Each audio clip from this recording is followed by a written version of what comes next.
because it's sometimes a little stymieing to see, oh, you have a 100-pound bag of rice for $100, but then you have a 20-pound bag of rice for $30. Then you think, okay, well, $30 is less money, so that means that's a better buy. But a lot of times, buying in bulk, more amount for more price, but less unit price, and that's a little confusing, is the better buy. Another thing that's important to note are needs versus wants. So at the beginning of the session, I heard someone say that going to the store, they don't buy things that aren't absolutely necessary. So how do you tell the difference? Why don't we get an example of a need? What is an example of a need? Pedro, go ahead. Clothing. What did you say, Pedro? So clothing would be a need. Well, this one's kind of a toss-up, actually. So you need clothing to keep you warm when you go out into the feet of snow, but you also probably don't need the $300 designer jeans. So necessary clothing to keep you warm is a need, yes. What would an example of a want be? Something that you would want. PSP. I'm sorry? What did you say, Sal? PlayStation. Computer, PlayStations, that kind of stuff. Laptop. So wants would be video games. Very good. Wants computer games. So games in general would be wants. Yes, very good. What's another need? What's another need? What's something? A phone. Again, okay, so some of these are a toss-up. Needs in general are items. So needs are items that are important, are crucial to your survival. That means if you do not have this, you will not survive.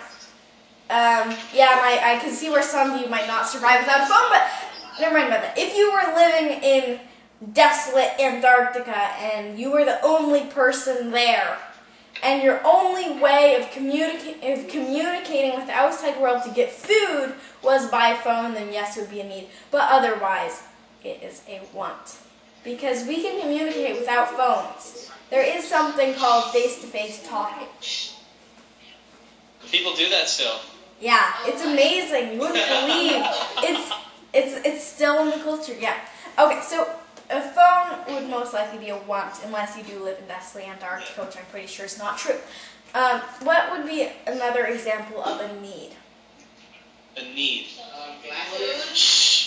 Tamara. Shelter. Shelter, very good. So the basic needs that are crucial to everyone's survival are food, shelter, clothing to keep you warm, water, so basically nutrition, and shelter and clothing. So those would be needs that you need to stay alive. What's one more want? $500 perfume. $500 perfume. Yeah, very good. So this is a fun activity. Next time you're at the mall or next time you're shopping, take a look at, so for instance, my nearby mall is right in town center. So sometimes we go down there, take a look at each shop. Look at one or two products, identify which one is a need and which one is a want. And most of the time you will find that a lot of those items are wants. So for instance, I was walking down in Redmond Town Center and there is a store called the Parfumery, I think it is, and it sells perfume. And I saw in the store everything in there was a want because perfume is not necessary to survival unless your stench is so strong that it will kill everybody who is near you and yourself. Okay, and I'm hoping that none of you smell that strong, so perfume would be a want. Now, if you're walking down and you might see a place that sells cupcakes. Again, cupcakes, unless that's the only thing your stomach can digest, is a want. So it's fun to just walk along and think, most of these things are wants or most of these things are needs. On the other hand, if you're in the grocery store, you might see some things that are wants, like ice cream, but you also might see some things that are needs, like vegetables. So it can be fun to identify those next time you're out shopping. Now, raise your hand if you have a bank account. Raise your hand if you have a bank account. Anybody have a bank account? I have a bank account. I see some raised hands. Great. I'm not going to ask you how much money you have in the bank account, but I am going to say that bank accounts can be great places to save money. If you have any item of money that would make you really sad if it were stolen, consider putting it into a bank account. So bank accounts are a lot safer than under your mattress or in the cupboard because for one reason they're a lot harder to break into.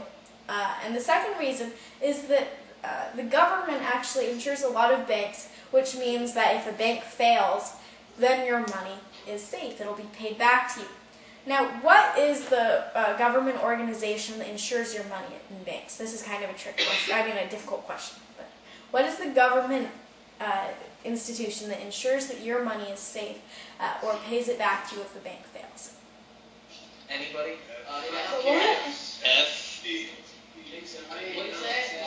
What is the government agency that insures your money? Which means when you put your money in the bank, you know that you have that much money. Say it loud, man. Help us out. Help us out. FDIC.